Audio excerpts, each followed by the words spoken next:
Okay, boys and girls. So today I want to continue our discussion of vocabulary strategies with our reread or read on strategy. Let's go ahead and read our objective before we get started. Our content objective, 3, 2, 1. Today we will analyze and apply the reread, read on vocabulary strategy. Language objective, 3, 2, 1. Today we will read a passage and apply the strategy.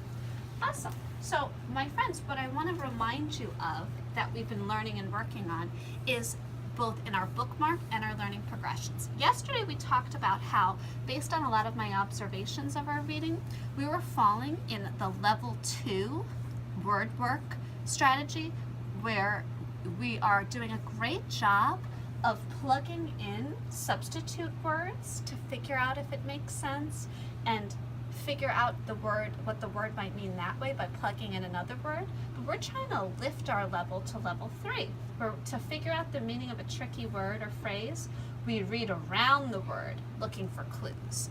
That matches up with our bookmarks right here. What does it say for the first one? Go ahead and read it. Reread or read on and look for clues in the text. So that's what I want us to try to be working on today, is rereading and looking for clues in the text. Let me show you that with the beginning of this passage called Free Speech at School. I'm going to show you how I use that strategy, and then we're going to get a chance to practice it together. Let's go ahead and take a look at the title, and we're going to read just the first few sentences together and then stop, and then I'm going to show you how I use that strategy. Ready? Let's read it together chorally. 3, 2, 1. Free speech at school.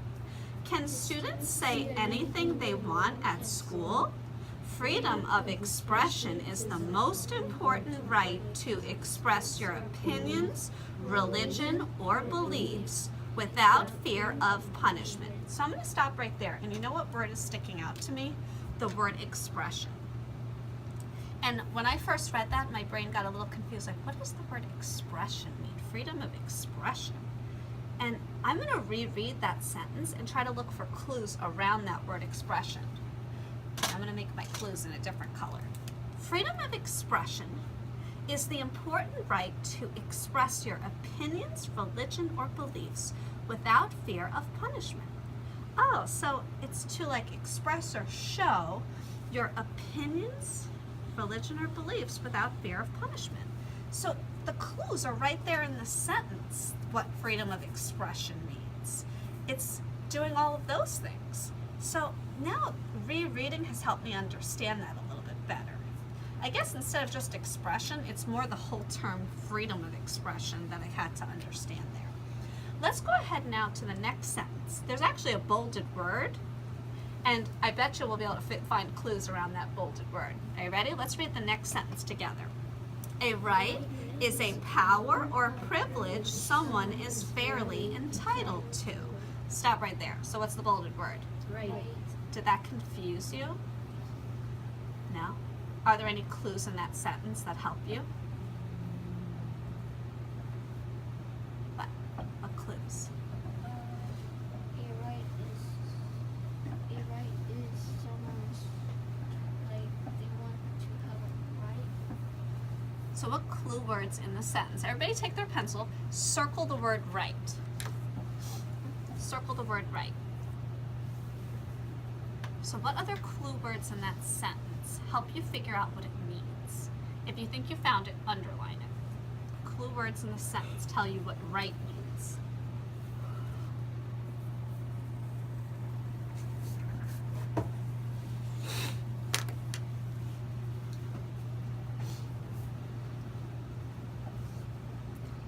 Giancarlo, what did you underline?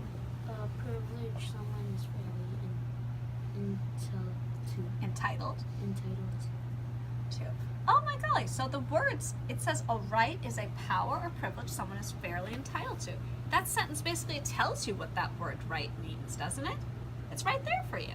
How interesting. So rereading that sentence and then thinking about what clue words in there can actually help us with that one. And it's even right there for us. The sentence tells you what it means. Let's go ahead and keep reading, and the next tricky word that comes up might be bolded. We'll have to stop and see and use clue words to figure out around that. Ready? Let's keep going. The First Amendment of the U.S. Constitution protects people's right to freedom of expression. Yet students' freedom of expression is limited when they are on school property. So stop right there. The bolded word is what? Let's see. Property, school property. If we reread that sentence, let's reread it and see if that tells us what property means. Yet students' freedom of expression is limited when they are on school property. Any clue words in that exact sentence? Or do you think we need to read on? Because remember, the strategy is reread or read on. Do you think we need to read on or we need to reread it again? What do you think? Let's go ahead and read on and see what happens. When students are on land owned by school, they do not have the right to say anything they want. Any clue words in that sentence, the next sentence, as to what school property means? Circle the word property and underline any clue words in the sentence it was in or the next sentence that tells you what it means.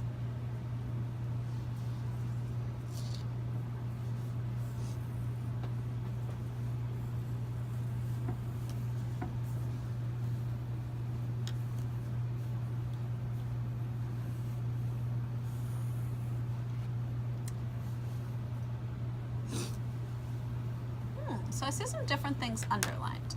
Let's see, what did you underline? They do not have the right to say anything they want. So as property means, the clues there, they do not have the right to say anything they want when we're talking about school property. Does that kind of match? So I kind of have a no there. Trini, what did you underline? You and Giancarlo both underlined something similar. Students are on land owned by school. Students are on a land owned by school. Does that tell you what property means when you read on to that part? Yeah. So what do you think property means? A land owned by someone. Do you agree? Land owned by the school. Exactly. School property is the land owned by the school. See how reading on helped us get to that? So my friends, we did some great practice together right now with figuring out that sometimes when we reread a sentence or sometimes when we read on a sentence, there are clues.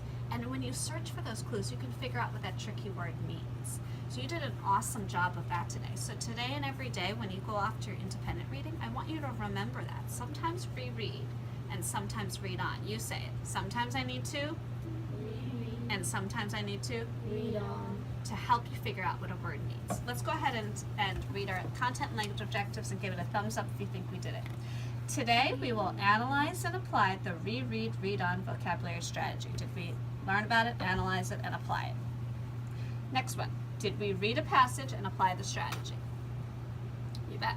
So we'll continue doing that more. There's some more tricky words in this tomorrow, and then move into some of our independent reading books too to practice it. Okay? All right, awesome work.